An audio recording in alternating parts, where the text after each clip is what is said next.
All right, so welcome to Mind the Machine. This is our second conversation with an innovator, and I'm pretty excited about it because the promise of Mind the Machine is really to talk to roboticists and leaders in innovation that are helping us understand and pick apart the confluence of what it means to be human in a roboticized world. So, of course, having Rodney Brooks as a guest is a real privilege, not only for me, but a delight for you. And I'm going to tell you why, because we're going through not only the predictions, but what is good design and the robotics. We touch on history, including Sony. We talk a little bit about Aibo. But we also talk about what he's working on now and the utility therein.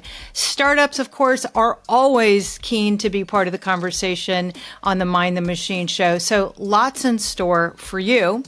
But first, let me just tell you about our sponsors, Ask Turing AI. So Ask Turing AI is an entity that goal is to allow your business to access your information and data more efficiently on multiple platforms using, of course, and naturally, artificial intelligence. You'll be delighted and surprised to learn more about this company, especially as they get into the new year. And with that, let's jump in and talk to Rodney Brooks. Rodney, when I first heard your name from a colleague at UCSD, I knew I had heard of your name before, but the list of accomplishments are robust. Well, yeah, but if you get old enough, you can have a long list. So. And they're significant. So it's not just this long list. They're significant accomplishments. Most well known for your work at iRobot rather. I would like to ask you first question. When you think of yourself, what's your most proud accomplishment? I think my PhD students, who are all over the world doing all sorts of things. That's I spent a lot of time with a lot of students. Actually, not just my PhD students, but my PhD students are the ones who really are close. In terms of actual moment of accomplishment, I think I was most pleased when in March 2011, when it became known to us that if we sent some robots to Fukushima, it would not be considered a bad thing. It was very indirect. So we sent some. We got them there within 48 hours, and we helped with the meltdowns at Fukushima Daiichi. I went there 3 years later. They were still using our robots. I saw them in use, and it was a double science fiction day, actually. Mm-hmm. Science fiction day number one was the exclusion zone. There were still cars upside down on the middle of roads, houses half down, because people hadn't been back, and it was dystopian. And then science fiction day number two, or part two, was in the nuclear power plant, seeing all the people in bunny suits going through radiation detection all the time. We were in a sealed van. It was quite a scene, and anyway, I was very proud that we had some robots available that were able to help. And I think I love starting here because this is, to me, the promise of robotics. It's the places where humans don't want to go, and it's quite a risk. They shouldn't go. And so, maybe this is where we start. And I'll also say this, too, is we probably could talk for 30 minutes on your accomplishments. So I'll make sure that when our viewers do see all of those great things that you've done over time. But just jumping right into it, folks tend to think that we're engineering ourselves out of existence. And this is a lot of the reason for the Mind the Machine podcast is awareness of robotics for utility and for a better lived human experience. So this is a perfect spot to start is that cleanup. What other use cases, what other things do you think of that are misunderstood or not well understood about the utility and value? Well, I think that there's just a general, partly because of all the hype, that people are using hype to raise massive amounts of money to do things that they have no idea how they're going to do. And that has made people think that robots are around the door, that human level intelligence is around, not around the door, around the corner. I was happened to be speaking to a dinner guest who I'd just met on, they came with a friend on Saturday night, and she was convinced that there were murderous robots out there ready to kill us. She was totally convinced. And, well, the media sure doesn't help it's that. there. They're out there, and you can't trust the media, and they're there. And so, I think people extrapolate too far.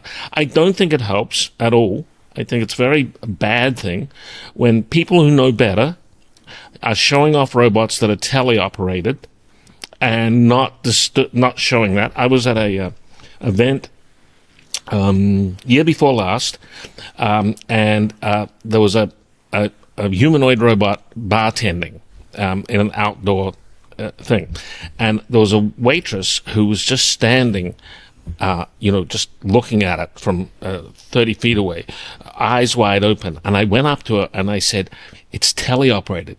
She said, "Oh, thank God." She knew what teleoperation meant. Yeah. Well, that's good. That's progress. But it was this, fake thing. And there's lots of those sort of fake things around. There's things sold as products which are operated by people in Mexico, and a whole other wrinkle around that is actually people in Mexico want robots to do tasks too. And my company, we're shipping robots to Mexico to do work there.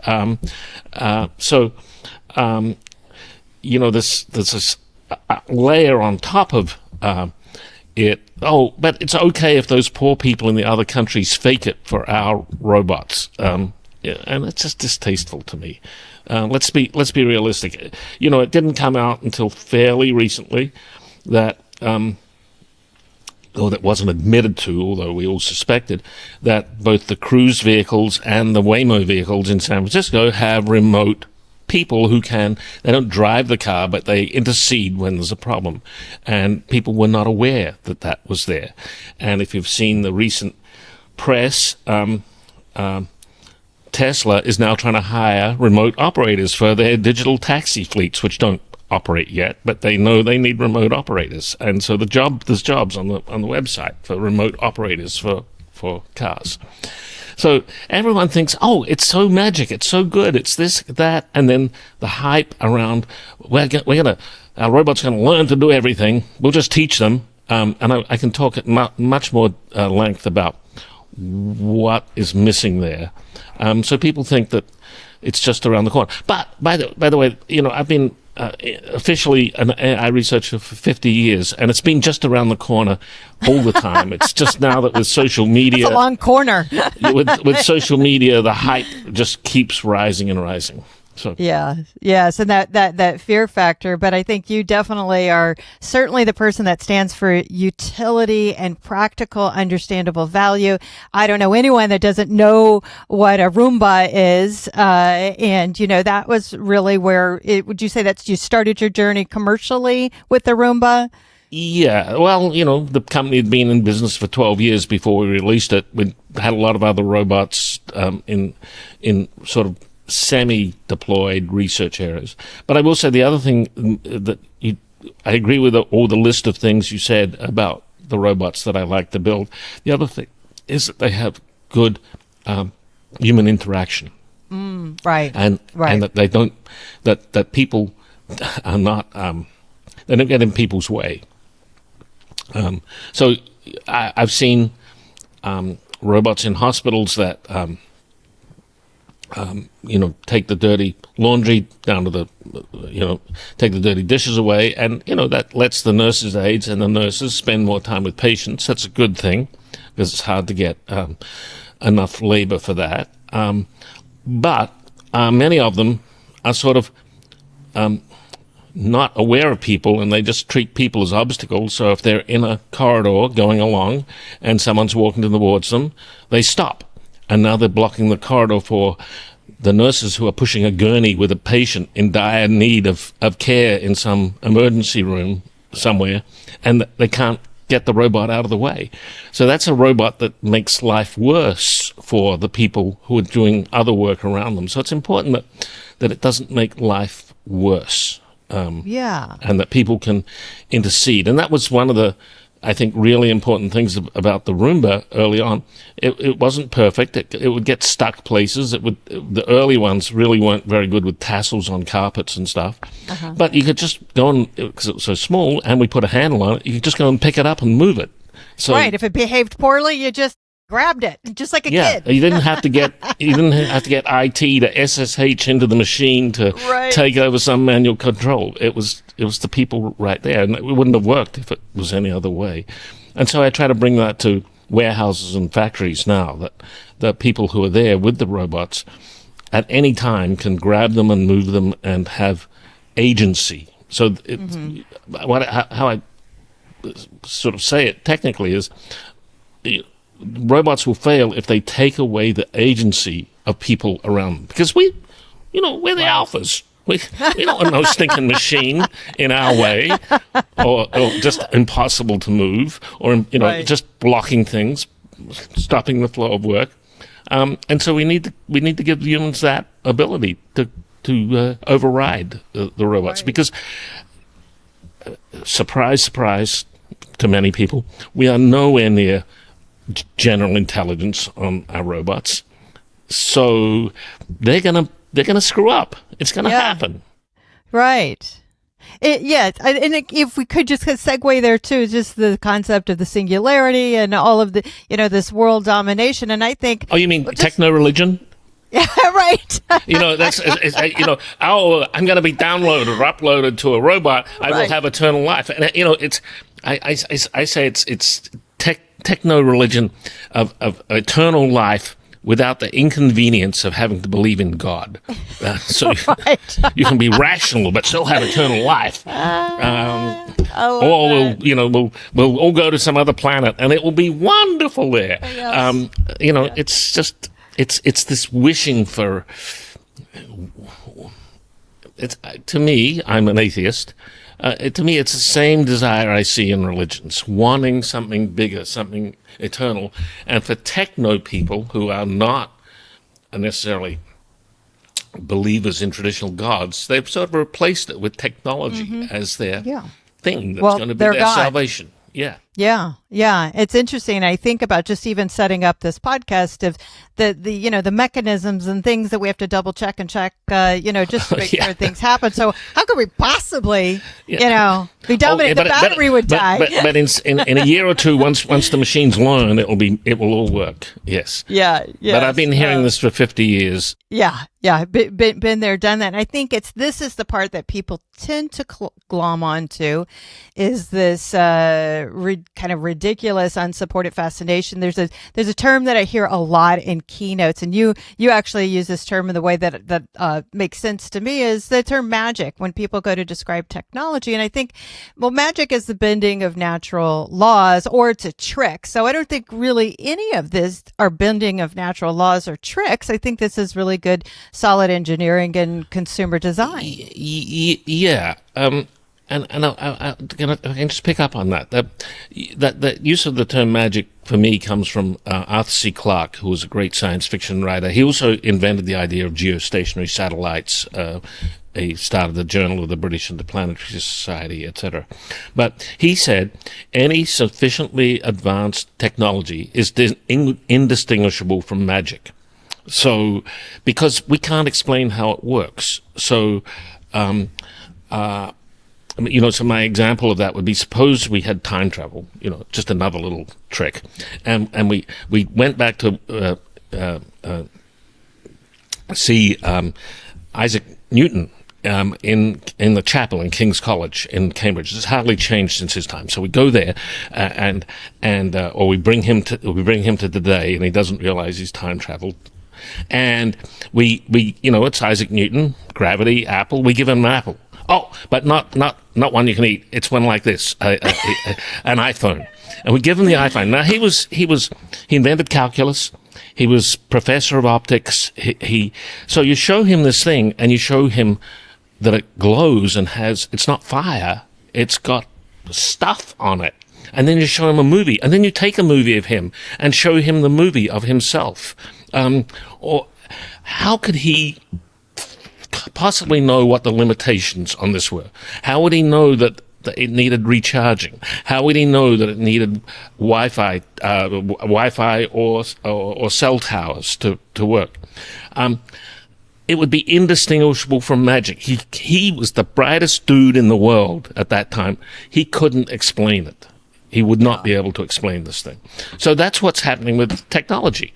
The people who didn't build the technology see what it does, and they don't know what the limitations are. Oh, it can do that. Well, it must be able to do this other thing then, because if a person could do that thing, a person could do this other thing.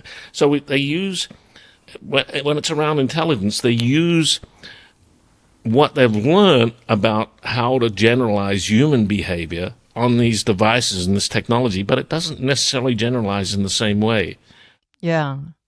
It doesn't. And I think it's a bit of a disservice because it doesn't challenge, I believe, if we're going to get more participation of folks in STEM, is they have to believe that it's somehow achievable, that they have some framework, some, ascension into how these things work. And, this is, I wrote a book, a very basic book for users, how to win friends and influence robots, really to explain how large language models work, because I think that the three primary theories behind that are really actually quite understandable. I'm not a cognitive scientist. I just worked in technology for many years on the administrative and support side.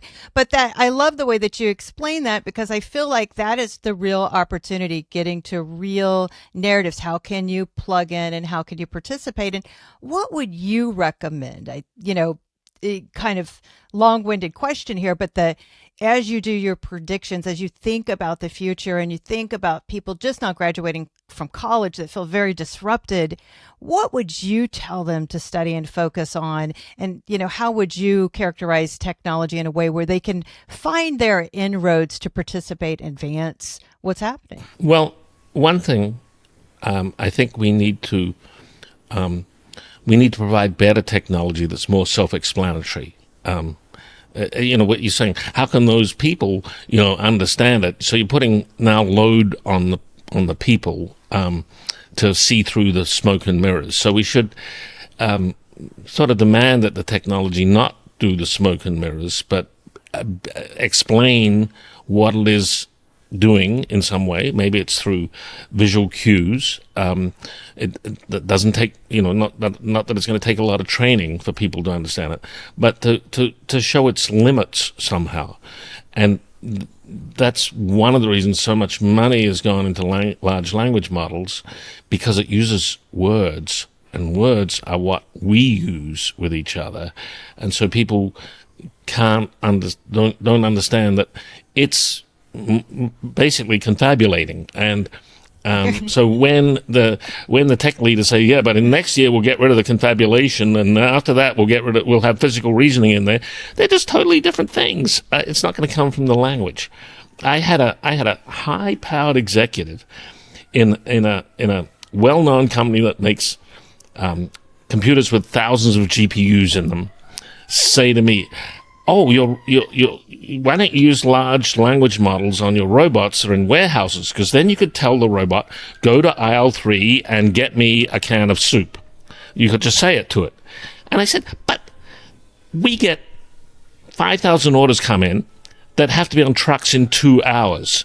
Are we going to talk to each robot? Oh, please, go and get me this. No, we invented something for that. It's called data processing. You take all this data, you process it really fast, and you get it to the right robot to do the right thing.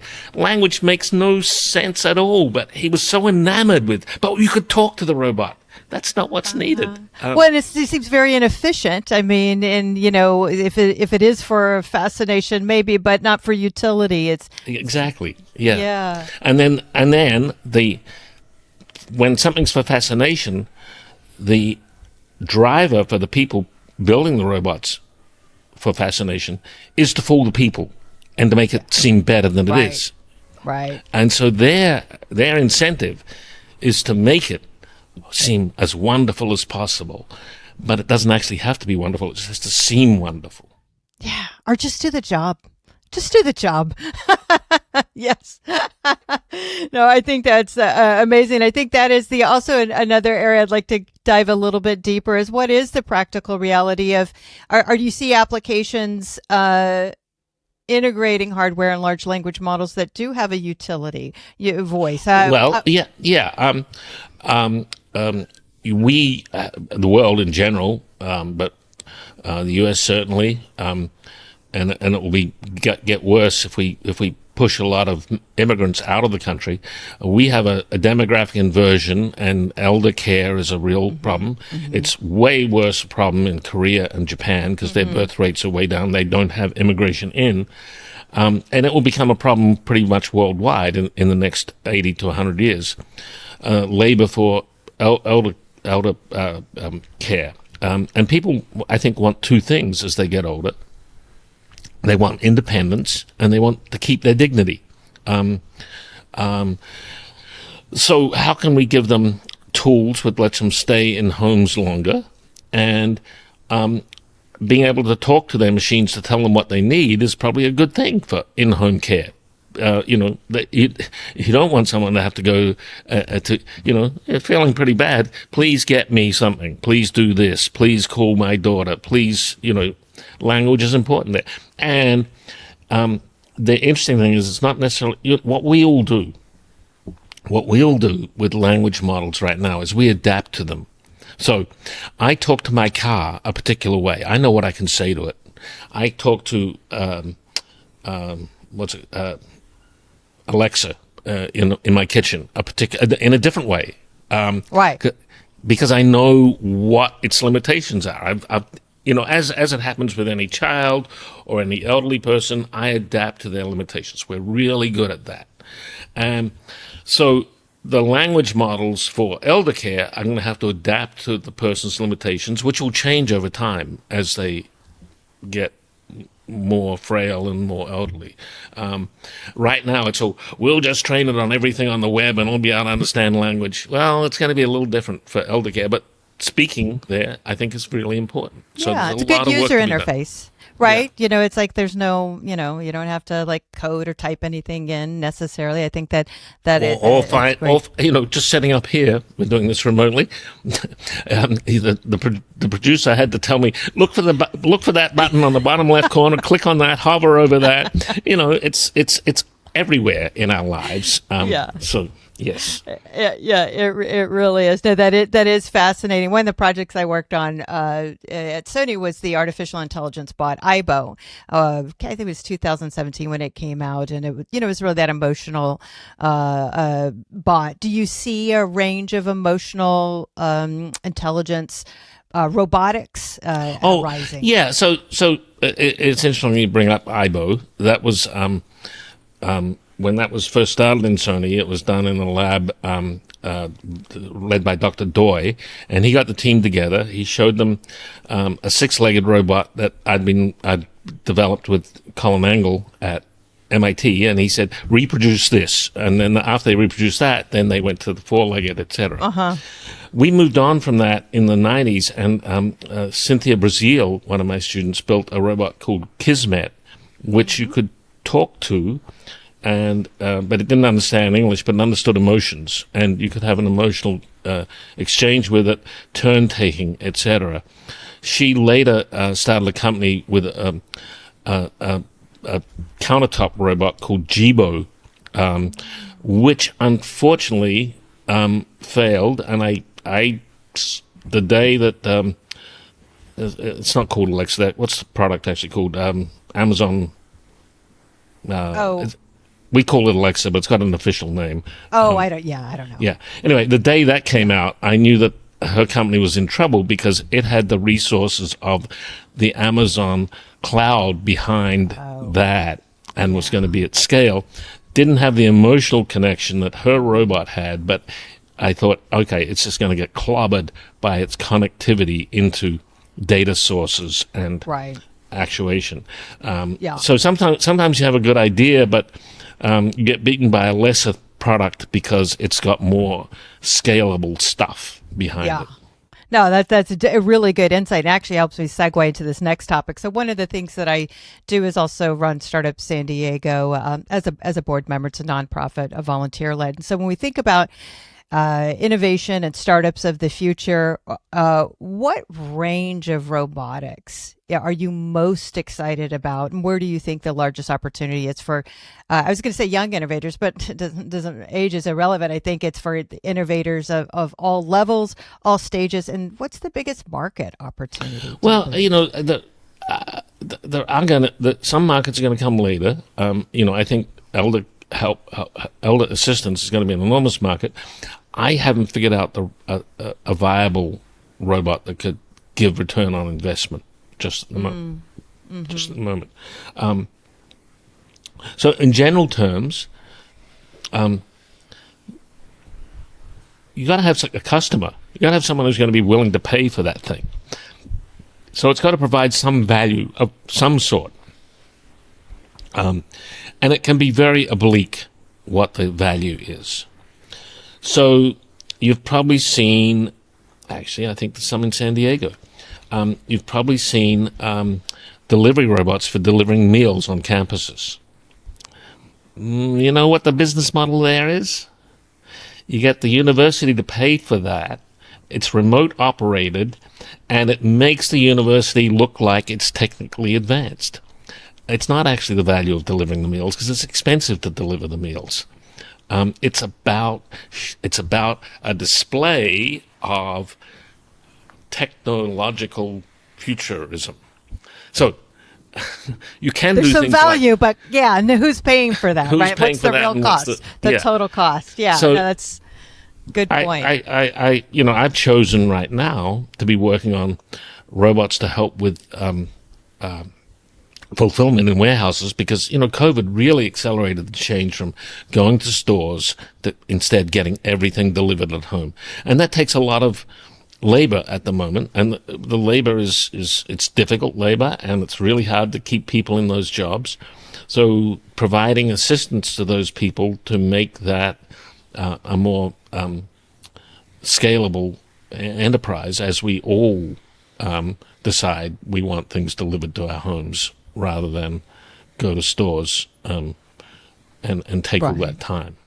Yeah, no, and that's definitely a very clear business model. Thinking about all these large language models and GPT wrapped businesses and startups that we see a lot of. What's your outtake on those types of business minus hardware? I think there's going to be, we're starting to see it. The initial thoughts on large language models were that what looked like an exponential scaling by more training would lead to better and better performance. We do know that no exponential can go on forever because it eats the world. But we have been trained by Moore's law, which went on. It's the most amazing, long-running growth of a technology that we've ever had in the history of mankind. But it's made people think everything's exponential, and lots of things are exponential for a while, but nothing is exponential forever. And it may be that the language models are getting to their limit of what their capabilities are now without more mechanism. And we see that in all the companies. The big companies are talking about adding other mechanisms. Mm-hmm. It's not enough just to so the scaling laws are reaching we're near reaching the top. Yeah, right? every exponential is really an S curve. It starts off slow, it goes fast, and then it plateaus out.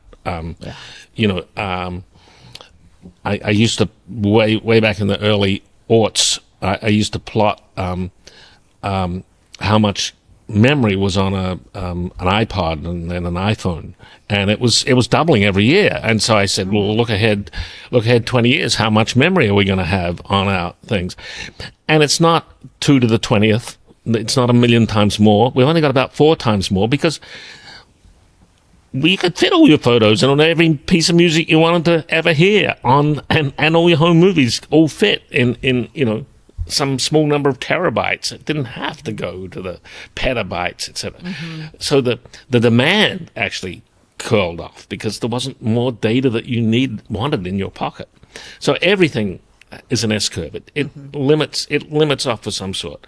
And so the aspect of large language models that got everyone excited and everyone sort of, because it was magic, so they couldn't tell where the potholes were, thought, all the potholes will get fixed by more learning. And we'll buy nuclear power plants to do the learning. But a 20-watt child managed to learn all that stuff. Why do we need a nuclear power plant exactly? Something's wrong with this model. It's not. It is a technology, but it's not. It's not salvation of mankind. If you were, it's a false god. Yes, but if you could change the reality of that perception, or if you had the power to change, what would you want people to do and react to and innovate against these large language? How would you like them to use? What would you like them to know and understand about these limitations? Let me tell you my frustration Okay. with these models. I can tell now when I'm reading a news story that's generated by a large language model, and it's all about keeping my attention. So the lead says such and such, but you got to read through a ton load of place. You can say shit here. It's okay.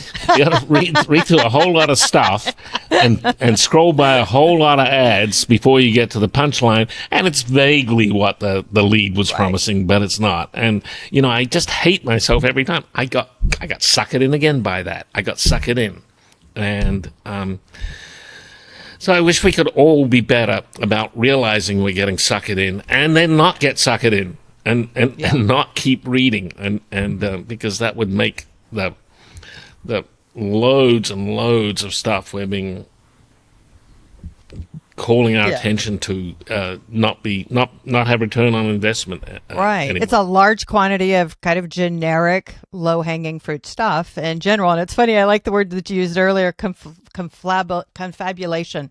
I'm like, where's the confabulation AI doc, so other people have used the word hallucination, but I think it's actually confabulation. I think that's a more accurate word for what's going on. Yeah. And do you think we'll get to a point as a innovation society where these hallucinations can be managed? But claims that it will be worked on, it will be fixed next year. We've heard self-driving cars are coming next year, every year for 10 years. It's a lot harder to do it than to imagine it can be done. Yeah. True. So certainly maybe we chalk that up as an opportunity for people to innovate and get serious about if it's a real issue. Yeah, but I wouldn't bet. I always tell people, if you're a startup, don't bet your startup on someone else's technology that hasn't been delivered by another startup yet, because they may not. And so in terms of these business models, if I've got a business model assuming that it's going to be fixed by next year, you might be disappointed. There was a story by John Markoff in the New York Times back, I think it was 2011, maybe it was 2013, and it was about Watson.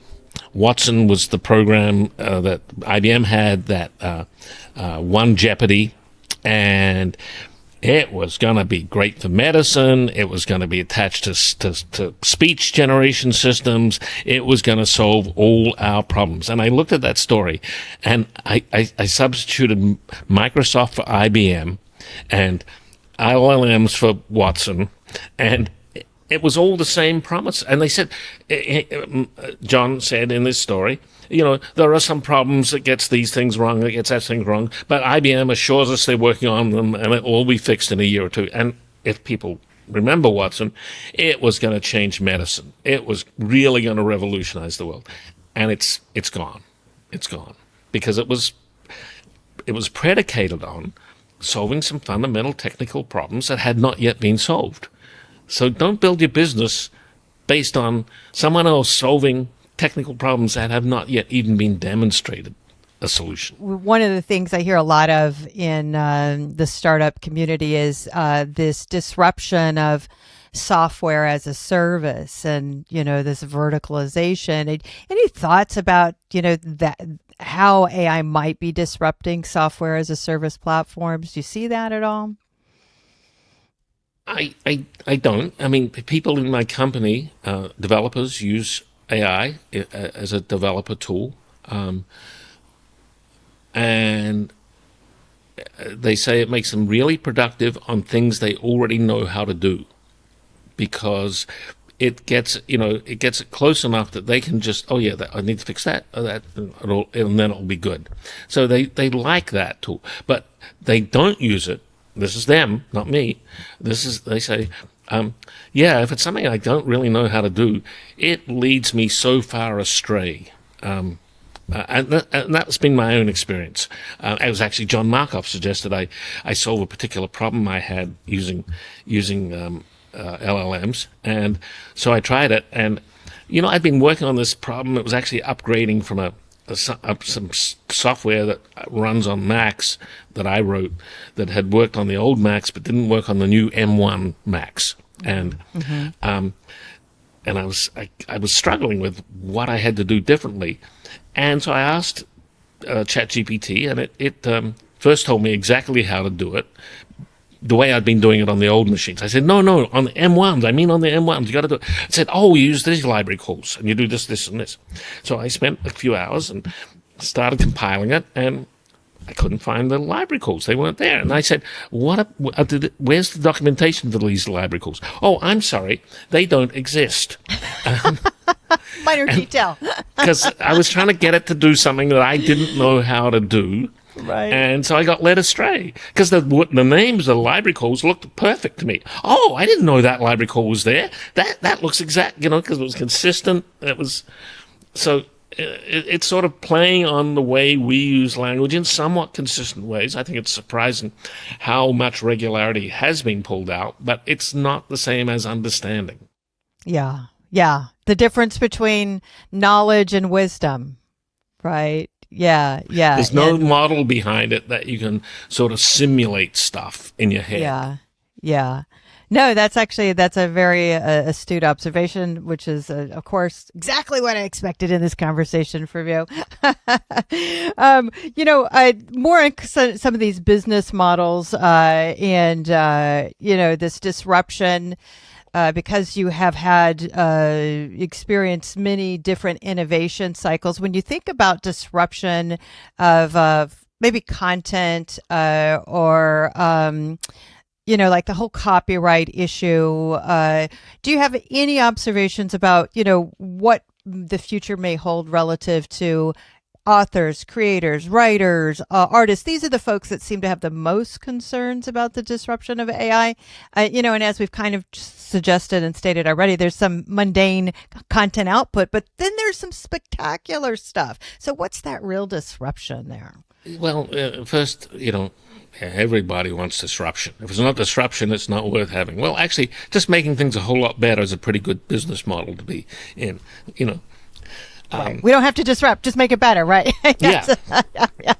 We don't have to disrupt airplanes. We just have to make the experience of being on them better. There's a mundaneness to what these tools bring unless there is an actual human artist controlling them and has learned how to get them as generators of their ideas instead of taking the average of everyone else's ideas. So you can often tell an AI-generated story, which has just been tell me a story about this, or images, because they're sort of dull. So I have an artist friend who a visual artist, and she was excitedly using the AI tools for image generation, with accreditation to them. But I said, aren't you worried? And she said, no, I control this thing way better than anyone else does for my style of art. And that was her attitude. And I'm not saying everyone's going to be able to do that, but there is that aspect of, people who learn how to use a new tool that's effective in some way. It's just like going from oil paint to acrylics.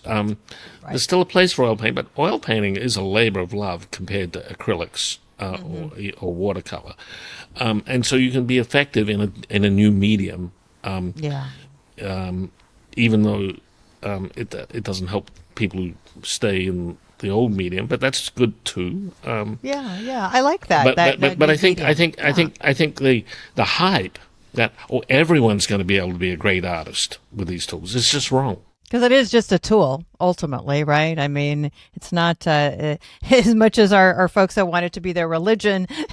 And tools have made technological tools have made have made art better for forever. You know, when people understood perspective, suddenly the realism of the paintings completely changed from paintings done without perspective, and that was a mathematical, technical tool. Yeah, that's very interesting. I think it's a very refreshing insight. I really like that. I think it is these folks that are concerned their creative works are going to be imitated, but I think they're recast and given new life in some instances. Yeah, well, that's that. I'm not trying to say that that's not an issue and not an issue of unfairness to artists, you know, and we see that, you know, that maybe these large companies with names like OpenAI, I don't know, for instance, have violated copyrights that are on YouTube, for instance. And the protections that were there have just been ignored. It's sort of part of the culture of modern technology land, just to break things and but be first, right, and ask forgiveness later. And that's not going to work well when it's our government services. I'm just saying that. Right. Yeah, that is pretty powerful. And my understanding of the way the models were built with OpenAI is it really was almost everything that their hands could be gotten off of. And, from this worldview, these models, I mean, if you were to raise a child with all of the data that was raised off the internet, I don't know if I'd want to meet that kid, right? Just the, so it's the kind of not only a broken process to take in all of that information and the quality of that information, but then, the output. And I think you make a great point on government, because that's where utility is, right? This is where we're really going to get to business models solving real macro industry level problems. Yeah, but it has to be real solutions that don't, it's fine to break someone's website that's just there for your entertainment. It's not fine to break a supply chain that keeps people alive. Yeah, that's that's really, really bad. Yes, that would be not good headlines at all. Yeah, well, as long as the headlines are still allowed to appear. Right. There was a quote that I read. I'm sorry, I don't know where I sourced this from, but that the world is its own best model. That you had said that before. I'd love to learn more about what you mean there.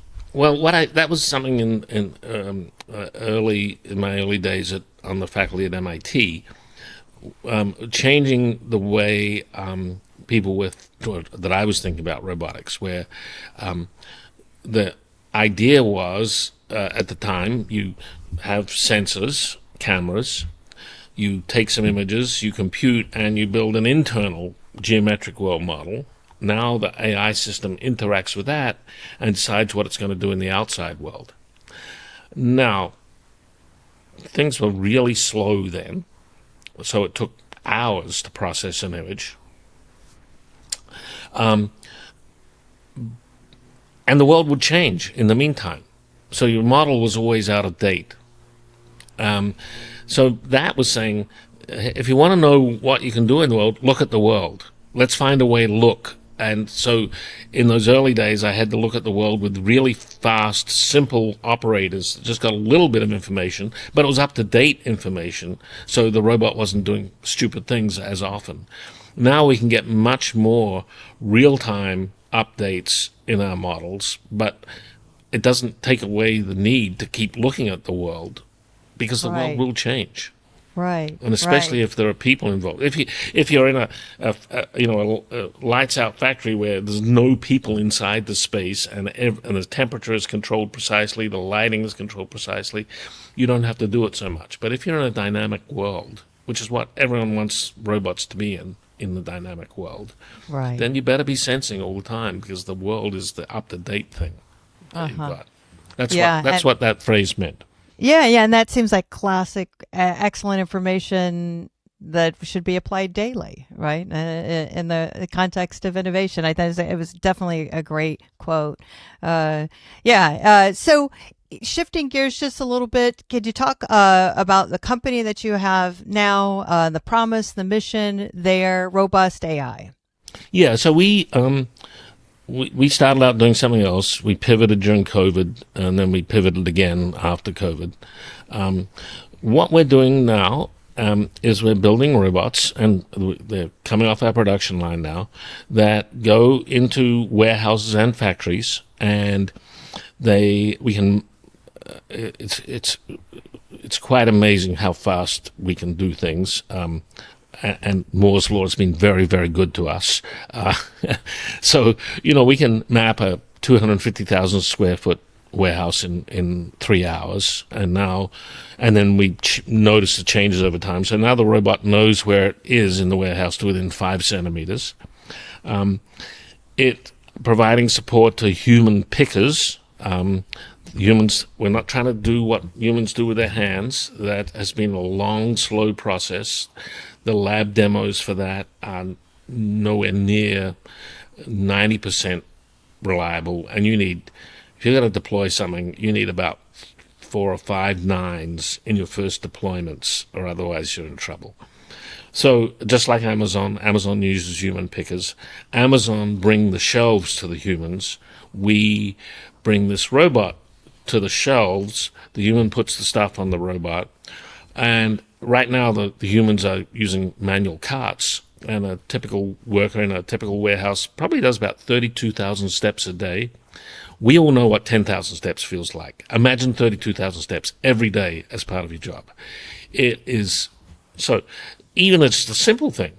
When the stuff is on the cart, instead of the person having to push it, it just goes to the pack station, which might be 400 feet away. That eliminates walking right there. But we also optimize for them. We reduce cognitive load on them. When they pick something, the bin that it has to go in on the cart lights up. Instead of them having to look at right now they use a scan gun, and on their arm is a little screen emulating a terminal from the 80s. It's not even modern graphics. It's little pure text thing. And they got to read through there and see what number it is and what number that is on what bin, and we just light it up for them. And so now they can just do. It gets rid of the cognitive load of decoding stuff in technology which wasn't adequate. So it's a mixture of the robot being able to move, them being able to grab the robot and move it out of the way whenever they want, the robot helping them with their task, and the robot lowering the physical constraints on them. By the way, the cart might have 100 kilograms of stuff on it, and in their manual cart, they have to push that. So small people find the job really hard. Linebackers, not so hard. Now, without, you just grab it, and it's like zero weight. We subtract the weight out, and so anyone of any size can do the task. So Sounds very intuitive. Yeah, that's what I try to do with all my products. Make it so it's easy to use, easy to understand, and not and still let people have their agency, but make it not as bad as even this program that we're using now, where there's an icon on the bottom left, use that one.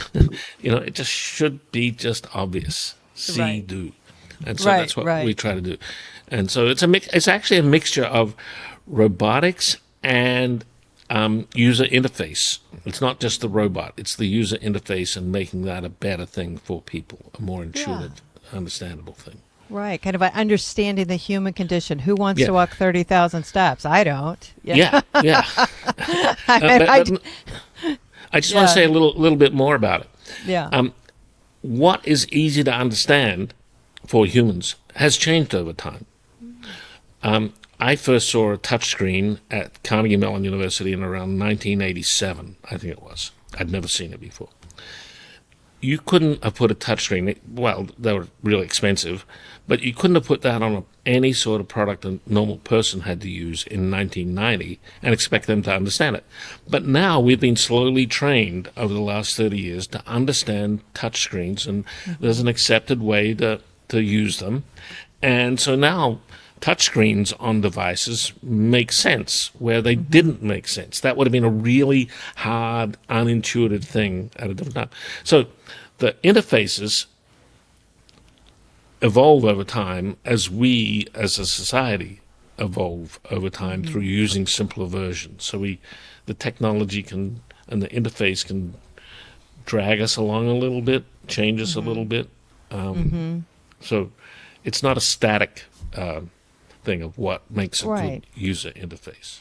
But it certainly does seem like the right direction towards progress. Less exertion, easier, understanding human behavior better. And I love this term, less cognitive load, in the sense that I don't think we want to be taxed on a simple task, task being a hard, complex task, maybe for something else. And I think that's that promise of that higher order of work due to robotics. Right? Yeah, so we've talked to hundreds and hundreds of humans, pickers.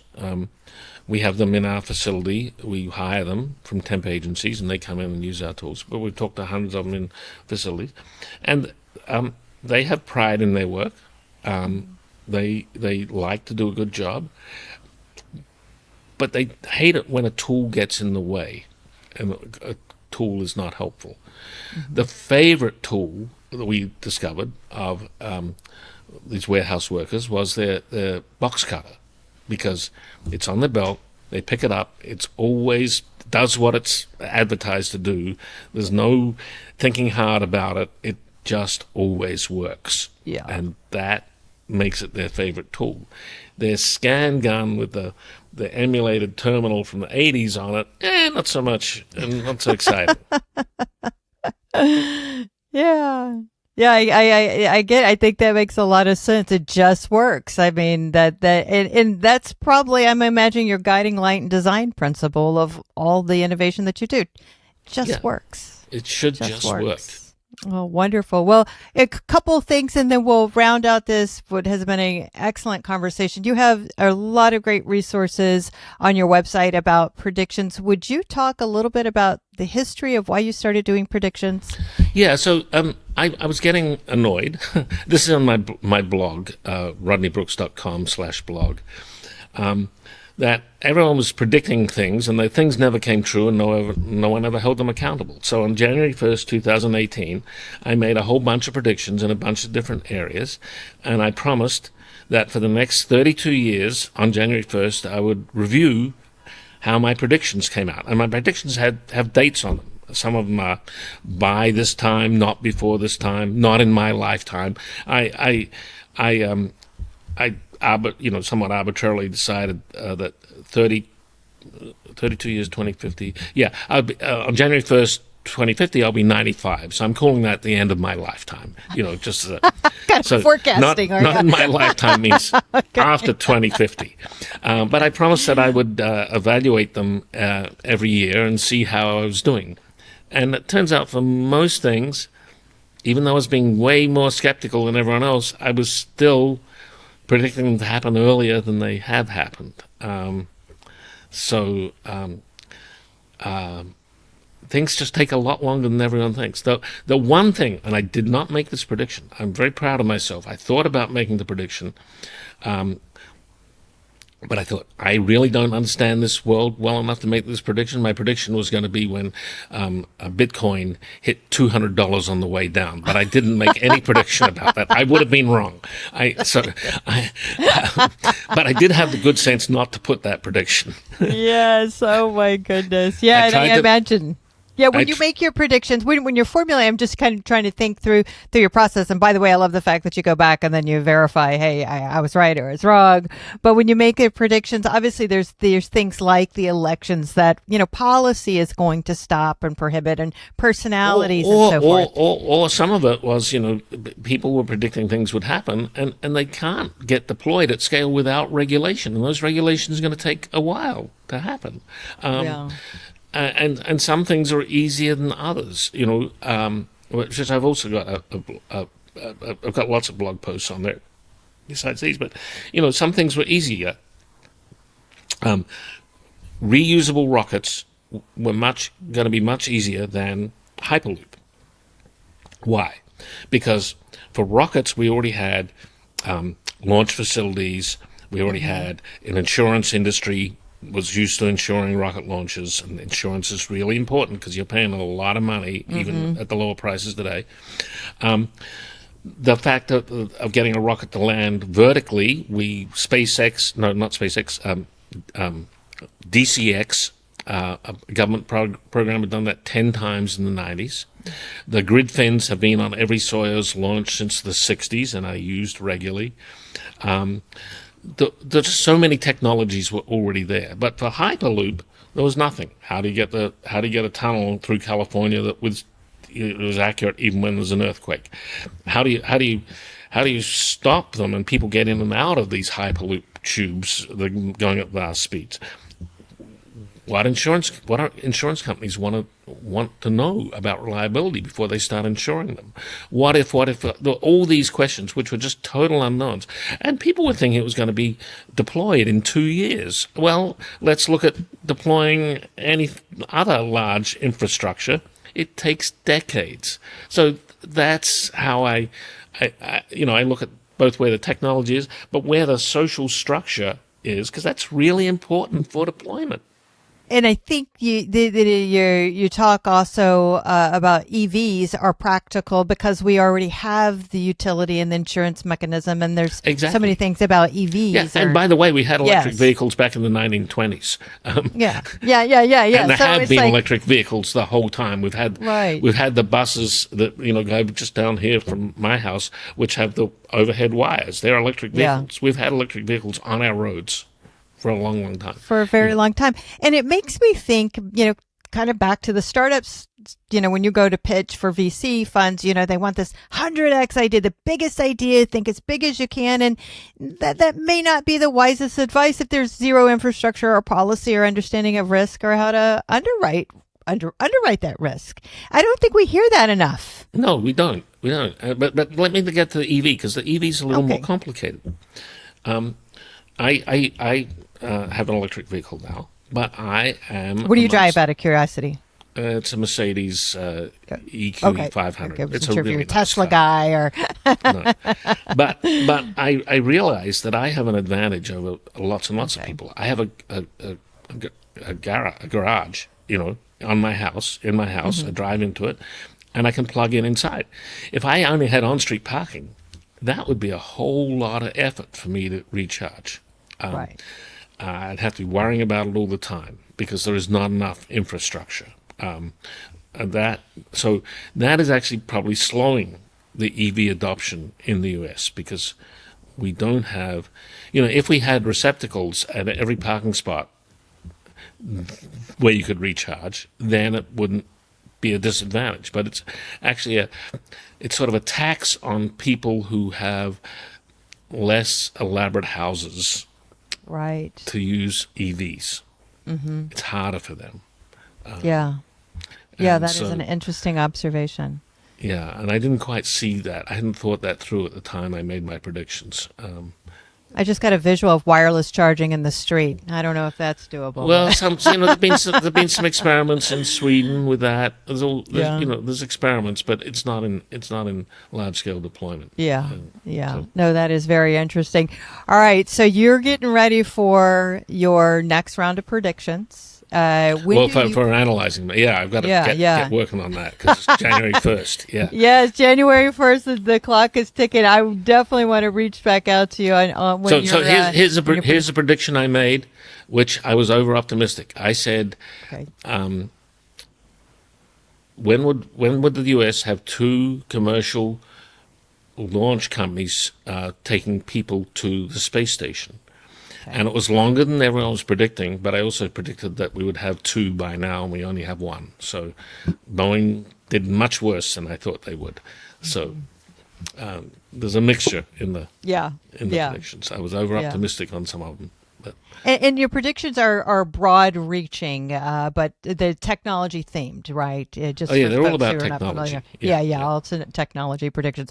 Well, I certainly hope that. I can't wait. I should say to read your predictions when they come out. I also want to wish you happy birthday because I see that your birthday's coming up here soon, December 30th. Yeah, and you can read that publicly. And I'm. This is my first month I can be on Social Security. Congratulations! Well, first month that I have to be on Social Security. I'm turning 70 this month. It's hard to believe.